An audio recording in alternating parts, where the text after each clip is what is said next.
Estamos hablando acerca del tema de la salvación, ¿sí? Y dentro de la salvación hay un tema que estamos viendo que es ninguna condenación, ¿sí?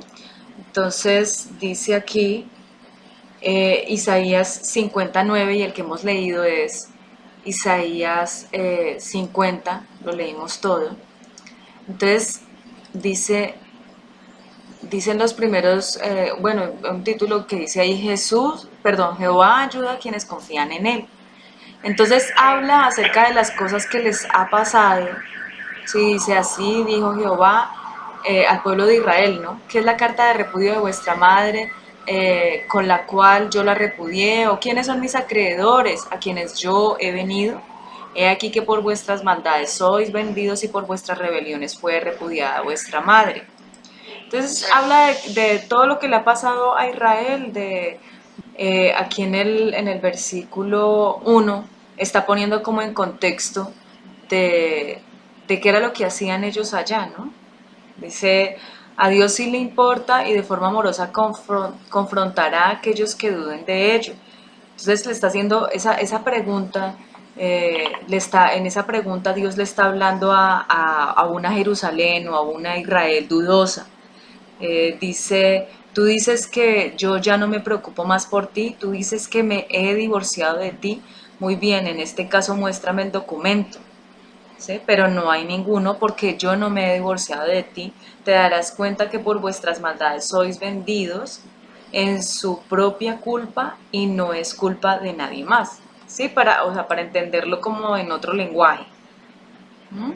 Entonces, esa carta de repudio es la carta de divorcio. ¿Sí? Y el repudio es precisamente el decir me divorcié o no te quiero más o ¿sí? Una cosa así. Entonces el Señor les habla a través de Isaías estas palabras y dice el versículo 2, porque cuando vine no hallé a nadie y cuando llamé nadie respondió. ¿Acaso se ha cortado mi mano para no redimir? Entonces el Señor llamaba, pero la gente no hacía caso, ¿sí?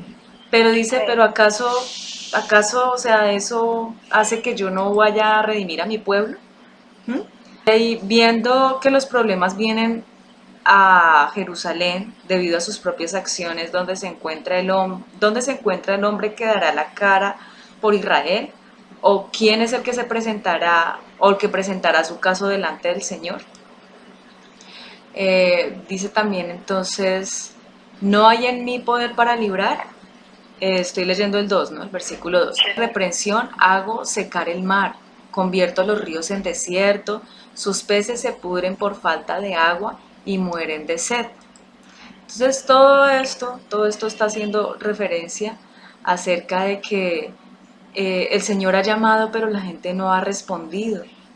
Dice, ¿acaso se ha cortado mi mano para no redimir? ¿No hay en mi poder para librar?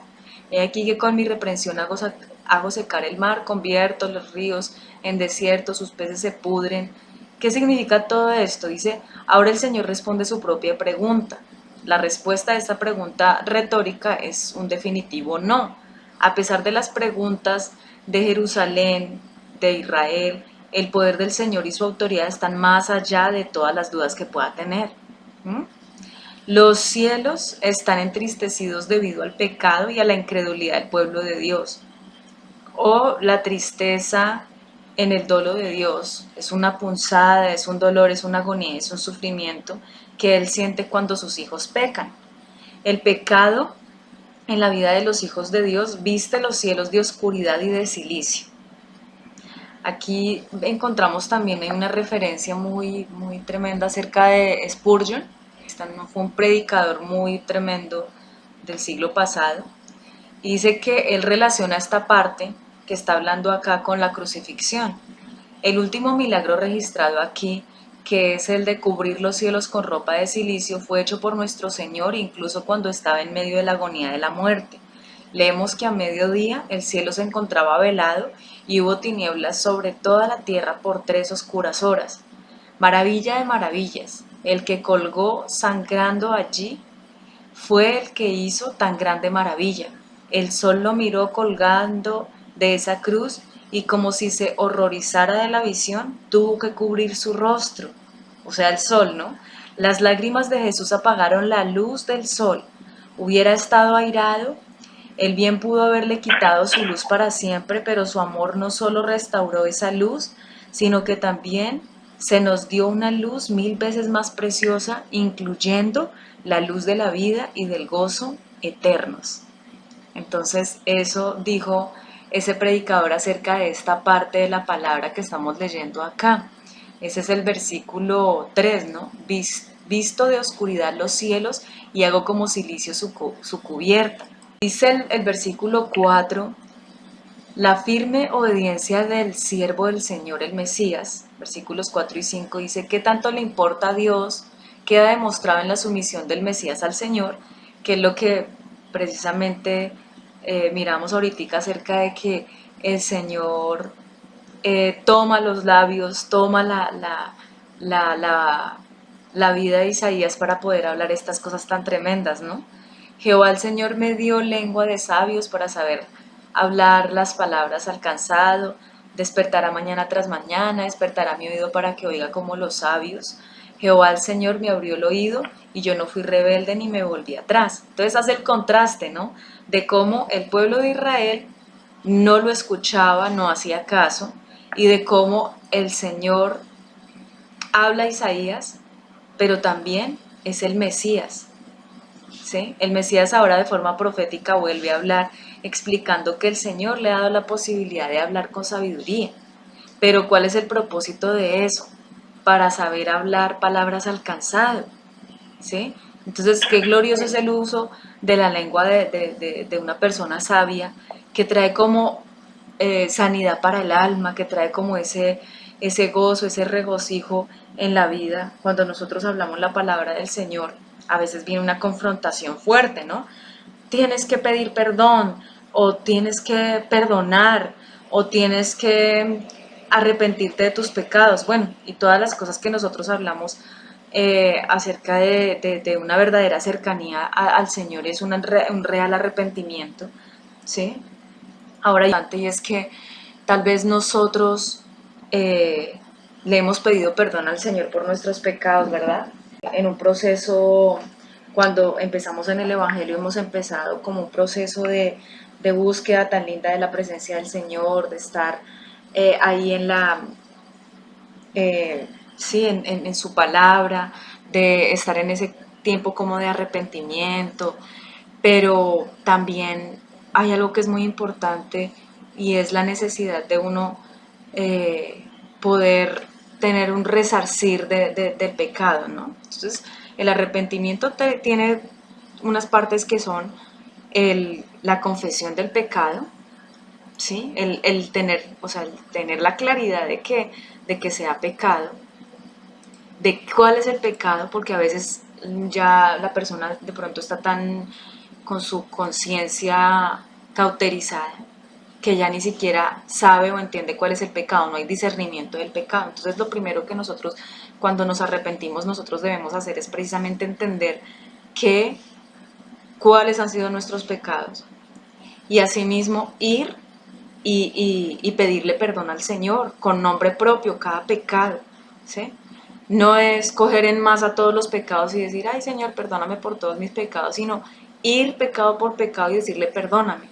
Pero en medio de que le decimos al Señor perdóname, también ahí mismo nosotros debemos tener una actitud de apartarnos de ese pecado. Entonces, por ejemplo, decimos Señor perdóname por la ira, porque es que me da mucho mal genio todo, ¿no? Sí, es terrible, mejor dicho. Bueno, entonces yo confieso ese pecado, pero también es necesario sentir un profundo dolor por haber ofendido a Dios con ese pecado, porque muchas veces nosotros de pronto podemos pedir perdón al Señor por los pecados, pero no entendiendo que eso le ha causado un dolor al Señor, el hecho de que nosotros no le hayamos obedecido a Él, o de pronto no teníamos una conciencia del pecado. Entonces es pedirle al Señor perdón, pero con ese dolor, con esa humildad delante de la presencia del Señor.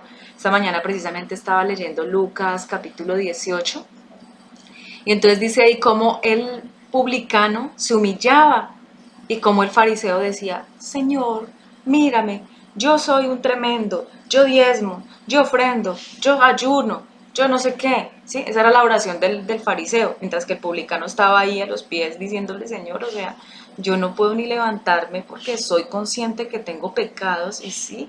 Entonces el Señor les dice, bueno, al final el que salió justificado fue el publicano, ¿no? El que estaba ahí humillado diciéndole, Señor, o sea, soy una persona terrible. Y eso también nos ayuda a nosotros a que no se nos esté subiendo el moño, ¿no? A que uno esté en una actitud de humildad, de humillación delante de Dios constantemente.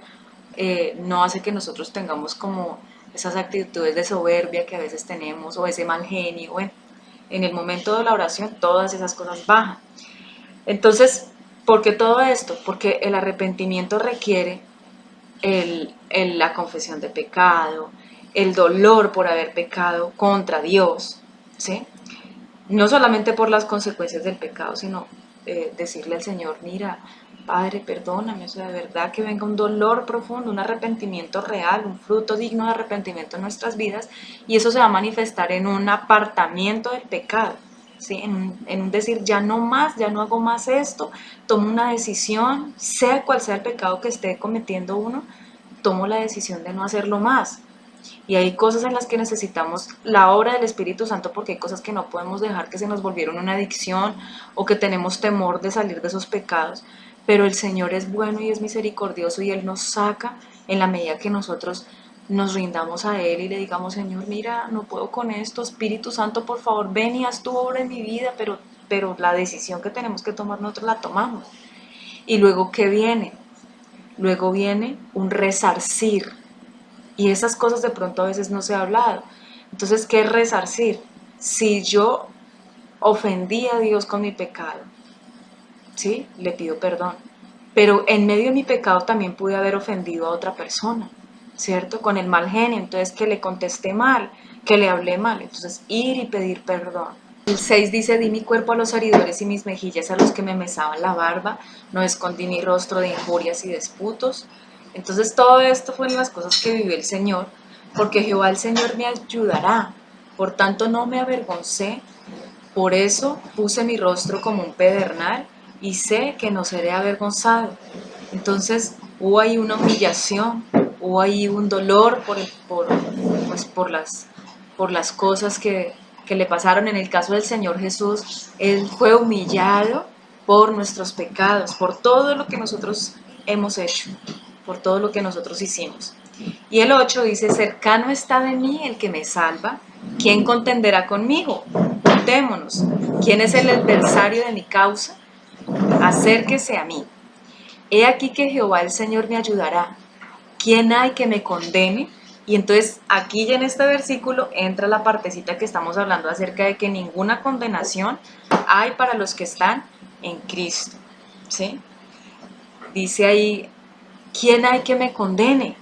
He aquí que todos ellos se envejecerán como ropa de vestir, serán comidos por la polilla. O sea, todo el que le ha hecho el mal al Hijo de Dios, a los hijos de Dios, eh, no nos pueden condenar. Esta es una característica muy tremenda, sabes, que del diablo, y es venir en condenación. Ay, pero mira tú tan malo que fuiste. Ay, pero mira tú tan mentiroso que has sido. Ay, pero mira tú tan mal geniado. ¿Sí? Eso viene el diablo y trata de bajarle a uno la fe.